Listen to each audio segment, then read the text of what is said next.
రేపు గౌరవ ముఖ్యమంత్రి నారా చంద్రబాబు నాయుడు గారు ప్రకాశం జిల్లా దర్శి నియోజకవర్గానికి రావడం ఎంతో సంతోషకరమైన విషయం. సూపర్ 6 హామీల్లో భాగంగా ఎంతో ప్రతిష్టాత్మకమైన హామీ అన్నదాత సుఖీభవ. పీఎం కిసాన్ యోజన 6,000తో కలిపి స్టేట్ ప్రభుత్వం నుండి 14,000 అంటే రైతుకు ఏడాదికి 20,000 రూపాయలు అందించే విధంగా 3 ఫేజుల్లో రేపు ఫస్ట్ ఫేజ్ ద్వారా 7,000 రూపాయలు రైతు అకౌంట్లో జమ చేయడం అనేది చంద్రబాబు నాయుడు గారు రైతు పక్షపాతి, రైతుల సంక్షేమం కోసం, రైతుల అభ్యున్నతి కోసం ఎంతో కృషి చేస్తారనే దానికి ఇది ఒక మంచి నిదర్శనం.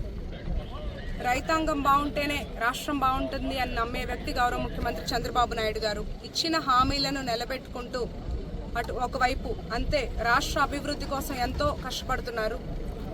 రైతులు ఎక్కువగా ఉన్న సుమారుగా 42,800 రైతులున్న దర్శి నియోజకవర్గానికి రేపు రావటం, ఈ కార్యక్రమం ఇక్కడ ఆవిష్కరించడం మాకు ఎంతో ఆనందంగా ఉంది.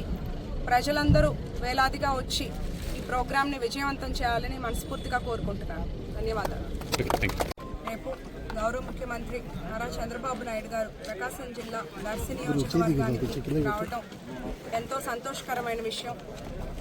సూపర్ 6 హామీల్లో భాగంగా ఎంతో ప్రతిష్టాత్మకమైన హామీ అన్నదాత సుఖీభవ. పీఎం కిసాన్ యోజన 6,000తో కలిపి స్టేట్ ప్రభుత్వం నుండి 14,000 అంటే రైతుకు ఏడాదికి 20,000 రూపాయలు అందించే విధంగా 3 ఫేజుల్లో రేపు ఫస్ట్ ఫేజ్ ద్వారా 7,000 రూపాయలు రైతు అకౌంట్లో జమ చేయడం అనేది చంద్రబాబు నాయుడు గారు రైతు పక్షపాతి, రైతుల సంక్షేమం కోసం, రైతుల అభ్యున్నతి కోసం ఎంతో కృషి చేస్తారనే దానికి ఇది ఒక మంచి నిదర్శనం. రైతాంగం బాగుంటేనే రాష్ట్రం బాగుంటుంది అని నమ్మే వ్యక్తి గౌరవ ముఖ్యమంత్రి చంద్రబాబు నాయుడు గారు. ఇచ్చిన హామీలను నిలబెట్టుకుంటూ అటు ఒకవైపు అంతే రాష్ట్ర అభివృద్ధి కోసం ఎంతో కష్టపడుతున్నారు. రైతులు ఎక్కువగా ఉన్న సుమారుగా 42,800 రైతులున్న దర్శి నియోజకవర్గానికి రేపు రావటం, ఈ కార్యక్రమం ఇక్కడ ఆవిష్కరించడం మాకు ఎంతో ఆనందంగా ఉంది. ప్రజలందరూ వేలాదిగా వచ్చి ఈ ప్రోగ్రాంని విజయవంతం చేయాలని మనస్ఫూర్తిగా కోరుకుంటున్నాను. ధన్యవాదాలు.